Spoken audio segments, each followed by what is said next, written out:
Paris's new Russian Orthodox Holy Trinity Cathedral stands tall on the banks of the Seine, close to the Eiffel Tower.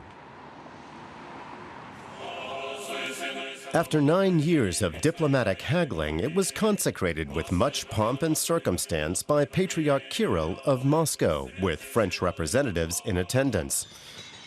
Daniel Struve's parents fled to Paris because of their faith. His grandfather had run afoul of Vladimir Lenin's Bolsheviks and had to leave the Soviet Union.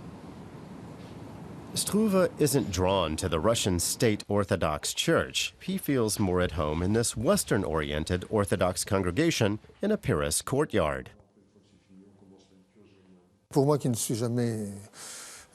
As a child of Russian emigres, I wasn't able to travel to the Soviet Union.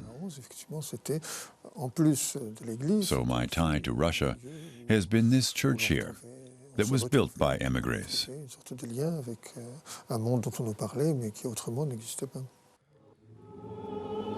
The icons were painted by defectors from Joseph Stalin's regime.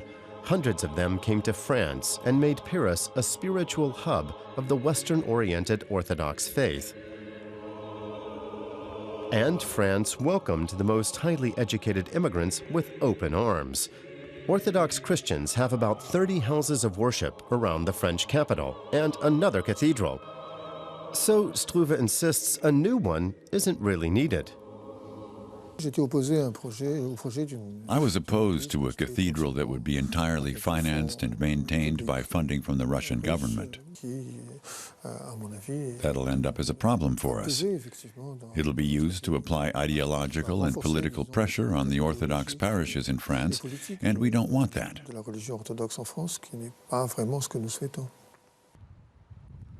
It was France's ex-president Nicolas Sarkozy who approved construction of the cathedral in the inner city, in contrast to the Russian embassy, which is further away from the center. And later, it wasn't politically expedient for President François Hollande to stop the project. The Russians and the French did each other favors. The Russians placed orders for Mistral-class warships, which created jobs at the troubled shipyards in Saint-Nazaire. In return, the French accepted the status of a diplomatic building for the Russian cathedral, which is not at all normal.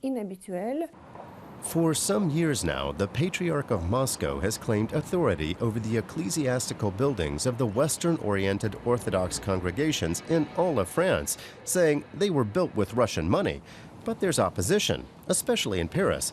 Critics say the church buildings were actually largely financed by private donations.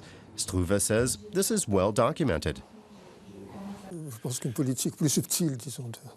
We're actually lucky Putin wasn't more subtle about it.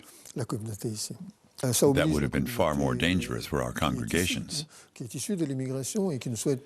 the descendants of the emigres, who'd rather not conform to this new Russia, have to work out for themselves where they stand and what they want.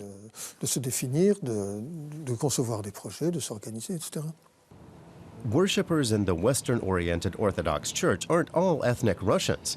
Many non-Russian French have also joined, and they stand behind the priests who refuse to disseminate any political content reflecting Russian President Putin's interests. These congregations have long been a thorn in the side of the Russian Orthodox Church. There are so many great thinkers in Paris, but some of them have obscured the word of God and have even spoken disdainfully of God, because they've been so blinded by human ideas. That view also receives support in France. The Russian-French Cultural Society extols the virtues of the new cathedral. For us, it's great. We always had to apply for grants from the city of Paris. We don't have that kind of money ourselves. Now we are getting space for our events for free. I don't have to pay anything at all. To Daniel Struve, the price for returning to the Russian state church's fold is too high. And there's the family tradition. His father was a well-known publisher in Paris and the first to print Alexander Solzhenitsyn's Gulag Archipelago, a detailed exposure of Soviet labor camps that put one of the first cracks in the foundation of the Soviet Union. The family conducted an intensive discussion of Christianity with the dissident.